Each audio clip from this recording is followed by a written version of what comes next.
Hello, everybody, and welcome to today's Top Leaders. In this episode, we are talking about how the layoffs are impacting the employees who have survived the layoff, meaning that they were the ones who were retained. Because here's the deal, there's a lot of stress out there. There's a lot of stress on the managers. There's a lot of stress on the employees. So I want to talk about this because this is a very real situation that's happening in a lot of different organizations. And so let's get into this and talk more about, for those employees who are surviving the layoff, the guilt that they're having and what that's showing up and what that's looking like. So Susan Peppercorn said in her Harvard Business Review article, while some may feel lucky to still be employed, others may experience mixed feelings. They may be relieved to still have a job, but simultaneously guilt-ridden about the suffering of former colleagues who were let go. Because think about a lot of times these colleagues, they're friends, right? And then so their friends get let go, or they just know them, right, and care about them. And so there can be that guilt. So first of all, let's define what is survivor's guilt. So it is when someone or masses of people experience a loss, yet you did not. It's a sense of guilt associated with surviving a situation, incident, or event while others did not. So that's what survivor's guilt is. Quite honestly, being a colon cancer survivor, I get this as well. So I have people in my life who have died. I did not intend to talk about this at all, but man, it's coming up and I'm just going to talk about it for a second. So it's a thing that it's not with you all the time, but it can be there, and it can hit you out of the blue, and it can kind of knock you back on your butt a little bit. And so when you're thinking about for your employees and the fact that some of them, they've got this survivor's guilt because they weren't laid off, there are things that you can do to help them, to support them. And so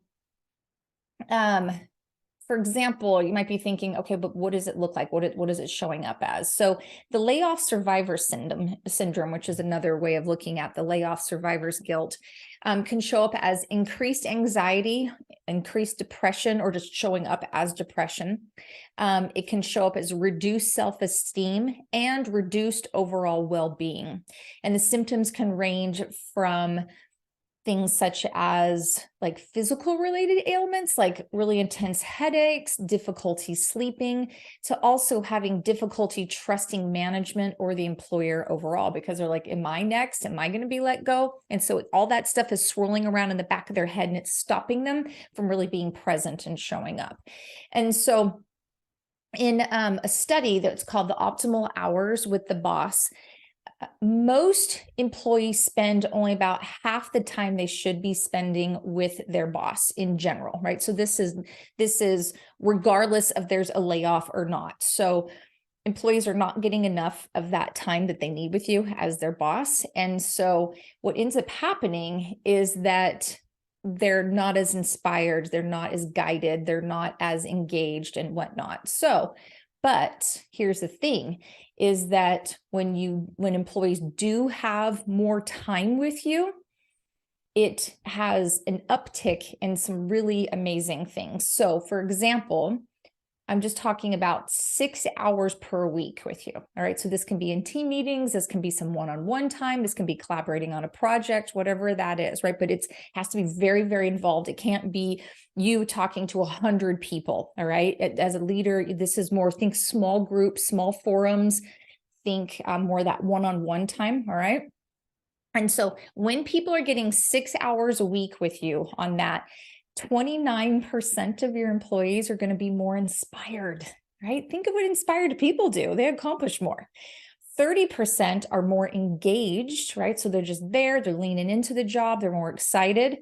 16% are more innovative.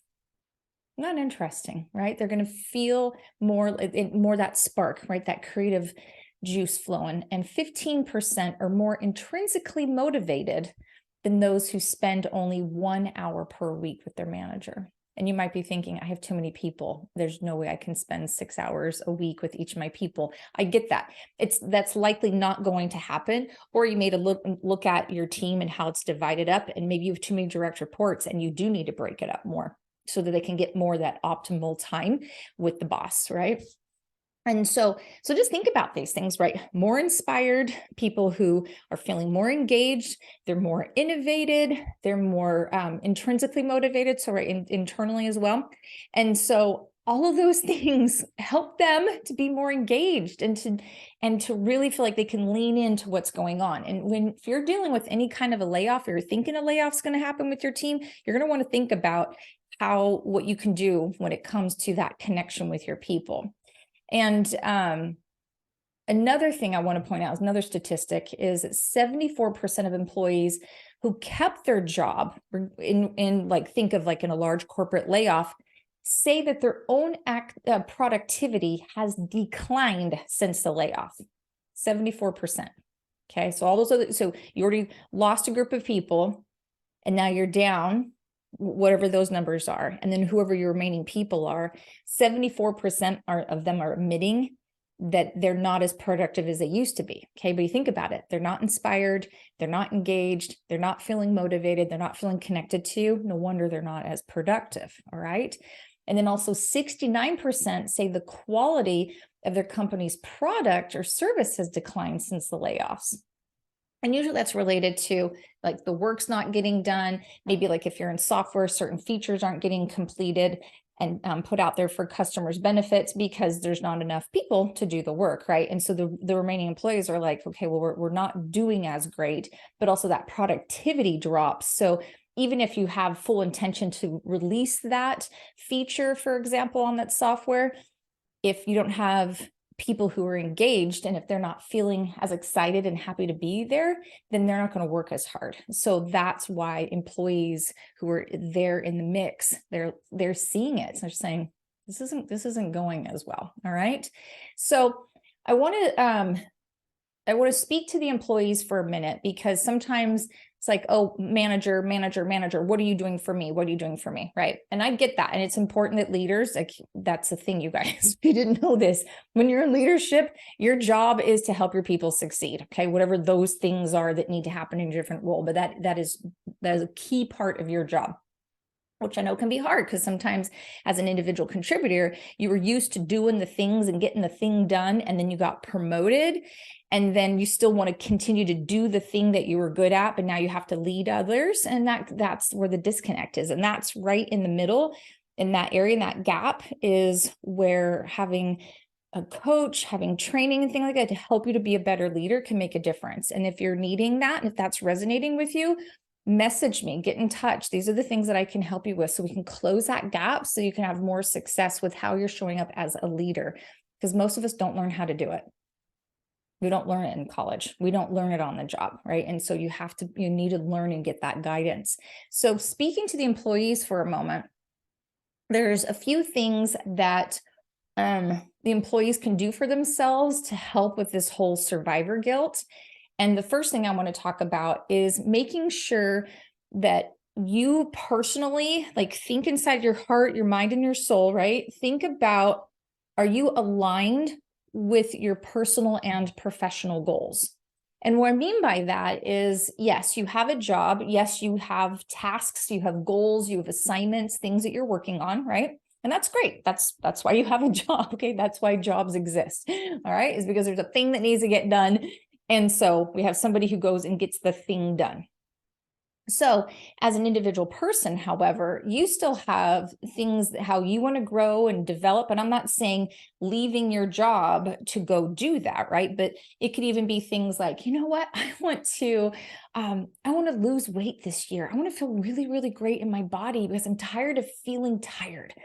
And so that becomes a personal goal. And that is nothing, like, your boss has no connection to that whatsoever. That's you making that choice.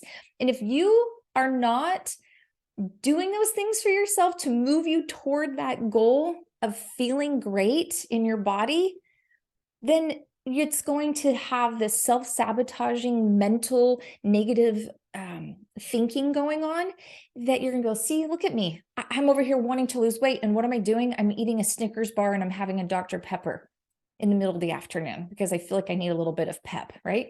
No, avoid the Dr. Pepper, avoid the Snickers bar. Now, listen, I'm not a dietitian. I am not a personal trainer. Okay. I get that. All right. But just think about for yourself, what are those smart decisions that you can make so that you can make sure that you are taking care of your body? If that's a big personal goal that you have, it's going to totally affect the other things in your life. It absolutely will. It totally will. And then if you think about like, well, okay, that's personal, but like a professional goal, maybe you're wanting to get another college degree. Maybe you're wanting to make sure that you have your LinkedIn profile spruced up. Maybe you want to go do some professional networking, etc. Well, if you don't make time for that stuff and you don't know what you're doing and you're not planning for it, it's not going to happen, you guys. It doesn't happen. Any wonderful, amazing goal that you have out there for yourself, if you don't have a plan and structure in place to help you get to, it's not going to happen. It's just great. Okay. Just fluffing nonsense experience. Right. And so, and I don't want you to think that that where you've been has been bad if you haven't been putting things into play, but you might at this moment by be thinking to yourself, man, yeah, I had those goals and haven't done it, right? I was talking to somebody a while ago who really wants to contribute to academic textbooks and really feels like in the college university environment, that the textbooks, specifically this gentleman was, he was in technology. He's like, I want to make a difference. And so he didn't really know people who write textbooks, right? He's like, I don't know who these people are. And so he's like, okay, but where do I get started? So he just let his curiosity lead him to asking questions and kind of navigating through, and eventually found himself in a situation where he was able to contribute to some college textbooks. And he feels like he's making a difference that has nothing to do with his job day in and day out. Okay. But for him as a professional goal, that's something he really wants to do. So he has something he can be pouring into the world. He's blessed with great knowledge and he wants to make a difference. Right. And he's thinking about the up and coming generations or the people who are coming into tech at whatever age they are. He's like, I want to make it so that they can stand upon my shoulders. He's like, I've got decades of experience and I want these other people to benefit from it. So in doing that, it's not like he could just sit there and just be like, oh, let me just one day magically have, contribution to a textbook. It's not what happens. You need to really stop and break it down into little pieces. So if you're not doing that for yourself, you're definitely going to be experiencing more stress if you're watching your coworkers getting laid off. And so make sure, number one, that you are aligned with your personal and professional goals. The second thing is to keep yourself focused with the list. And so I'm a big fan of Evernote. I love it. I have it on my phone and synchronized with my computer. And so I recommend use some kind of a note-taking, some way for yourself to have a list and give yourself some guidelines around, okay, by the end of the year, I want to have accomplished X, whatever the X thing is in your professional life. And then back it up and say, okay, here I am on this day. How much more time do I have? Okay, what's reasonable progressive steps that I can take to get to that goal that I'm wanting to accomplish? And by having a list, it's going to help keep you in line with what it is you're wanting to do.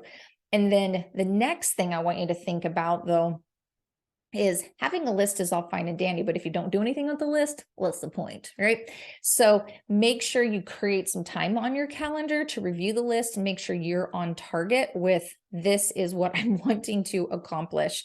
And what am I doing this month to help me to move toward that goal? And maybe it's something as simple as, oh, there was that book I was going to read, or, oh, there was that person I needed to connect on LinkedIn because I met him at that networking event, or, oh, there's this podcast I want to listen to. Great. It can be little tiny baby steps like that literally take almost no effort whatsoever other than just doing it, right? And as you're doing that, it's going to help you to pull yourself out of whatever funk, get yourself through some of that depression, the anxiety. And I'm not talking about like clinically depressed where you have to be on medicine, like all of a sudden, I'm going to go read a book and it's going to remove the need for medicine. I'm not talking about that, right? I'm talking about the situational anxiety, the situational depression that keep yourself on target with, this is where I want to go. I'm here. What am I going to do to get to that point? All right. That's going to make a huge difference for you.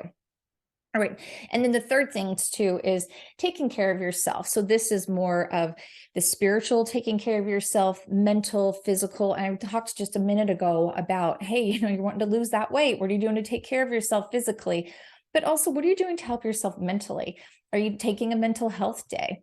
Are you reaching out to your boss and saying, hi, I'm really struggling with the fact that we just laid off all these people and I need to talk to you about this? And then don't go to your boss expecting to have all of the answers, but what can you do to contribute to the conversation around, okay, this is tough. And you, boss, I need you to know, right? And so just think about those things. What can you do for yourself to take care of yourself and to speak up? And if you don't feel comfortable talking to your boss about it, who can you talk to, right? Who's your best friend? Who's that person, maybe in your professional network, a mentor, et cetera, that you can talk to and you can really get into what these things feel like. I will caution you on something though. If you have a significant other, be careful about really burdening them with constant talk of how tough things are for you. It can get really, really exhausting for them. And you might be thinking, but they're my spouse or they're my, my girlfriend, my boyfriend, whatever. Hello, like they're supposed to support me. Yes, they are there, right? Just like you're there to support them. But sometimes it gets to be a little bit burdensome because you can kind of just be beating around the bush again and again and again and again. And it just goes on and on and on for months and years. And then they feel exhausted and they don't feel like anything's going anywhere. And so it's really important that you also have other people to talk to who are outside of your household. So I just wanted to mention that to you. So those are some thoughts there again for employees. For the employers and the managers, one key thing that you can do right out of the gate is if you're dealing with laying off your people is you can stop and make sure to say, okay, what do we have in place so that we can offer assistance to the employees who are remaining? Because ignoring the fact that they're going to deal with this layoff survivor's guilt is not going to help you. You can't ignore this. You need to make sure and honor the fact that it's there. It's a real thing. So you want to make sure you have some kind of assistance in place. Some companies will have things like an EAP where the employees can go and they can reach out and they can get therapy and whatnot. But in addition to that too, I also wanted to recommend, we offer something here through our company that's called Career Marks, and it's really great training to help the employees to have success while they're inside of your company. So this isn't about helping them go find a job or anything like that, but to really help them thrive where they're at your company right now.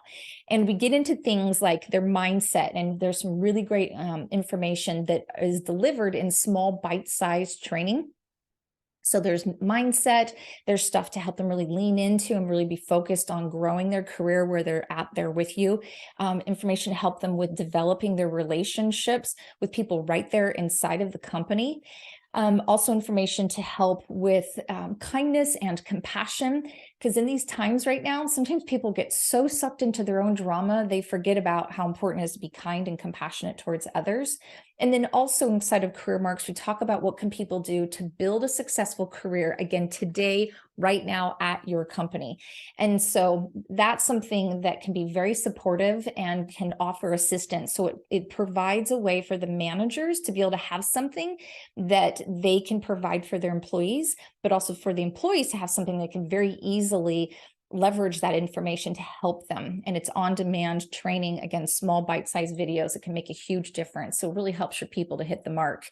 So if that's something that resonates with you, definitely get in touch with me and we can talk more about what that can look like for your people. The other thing that you can do too is make sure you're looking at communicating. So what I mean by that is if you're going to do a layoff, before it happens, stop and think about how are we going to communicate? How are we going to make sure that everybody who's here in the company understands that we as leadership, we're aware, we know people are stressed out, et cetera. So have that communication plan. in advance before doing the layoffs. It really just comes right alongside with it. So be sensitive to that. It'll make a bigger difference for you. And then the other thing is that showing truly sincere appreciation for the people who are there and acknowledging the hard work that they're doing, because workloads are going to go up from where they were. And that's because you've dropped down the number of people, right? So somewhere, somehow the work has to be dealt with. So just make sure to really look at those ways of having sincere appreciation.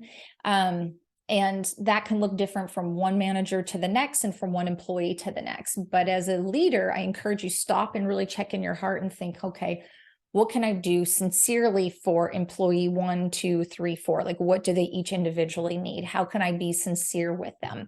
And you'll know, listen to your heart. You're going to know on how you want to make sure that you're being sincere to them. And of course, think about for yourself and your own personal brand, what it is that you want to make sure that you're known for. And I'm not saying that your personal brand has to be about being sincere with your appreciation, but think about, okay, how can I make sure to leverage who I am to help make a difference for my people?